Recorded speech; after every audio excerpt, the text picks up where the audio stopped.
Hi there, Steve Rubis, the Fix-It IRO for Rufficchio Investor Relations.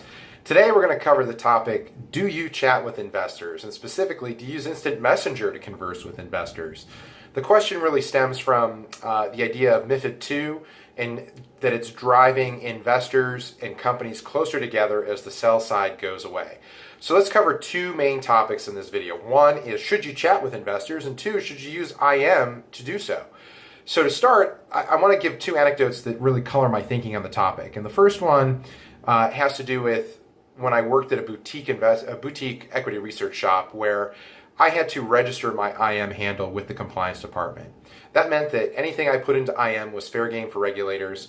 And while that's not a bad thing, the issue is that it's raising the bar for how you can get in trouble through using an informal communication system because of the regulators watching. And then secondly, when I interviewed with a CEO a couple of years ago for an IR job, he had told me that the analysts were using IM to ping each other during the earnings call. And what they were doing was using each other to figure out what was the best question to ask management at that time.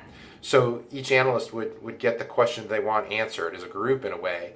I thought that was peculiar, but the reason I bring it up is it shows the idea that instant messenger is presupposing some sort of real-time value to data. And so for me, what colors my thinking on IM is that if you're using instant messenger, you're looking for some sort of real-time data that has trading value in the immediate term.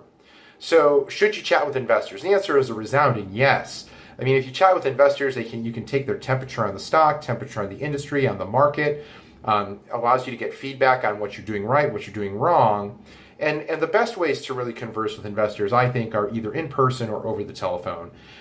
In person or over telephone will give you elicit the most candor from an investor because you're not dealing with regulators or someone who is going to check up on what that person is saying. If they're trying to give criticism, constructive criticism, there's no record of it. So no CEO is going to get mad at them or have the investors not going to have their access limited.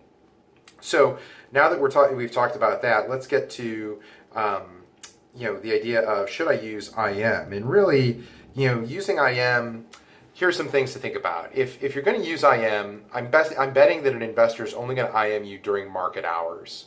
Number two, I could see an investor using IM if something drastic is happening in the stock and they need to sell or buy right away, so they could IM you because they need that data immediately. And so that leads me to point number three, that if the two prior statements are true, then investors are using instant messenger to find something of real-time value, and ultimately they want to trade on that data.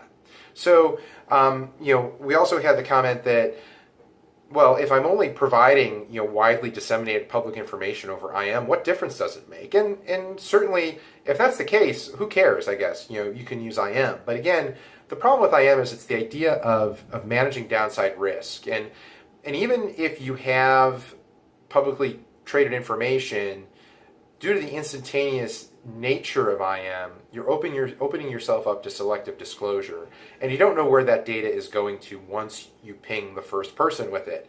You could end up having someone come back to you pissed off that they didn't get the data first, and it's just not a situation you want to be in. And so with that, using IM, not using IM is really a function of downside risk and how you manage downside risk for yourself.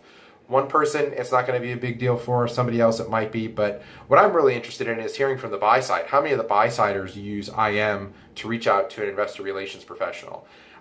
I'm not sure that it makes a lot of sense, but I'd love to be proven wrong. I'd love to hear some comments. And again, at Rufficchio IR, if we work with you, we think your stock is worth more money. Thanks for watching.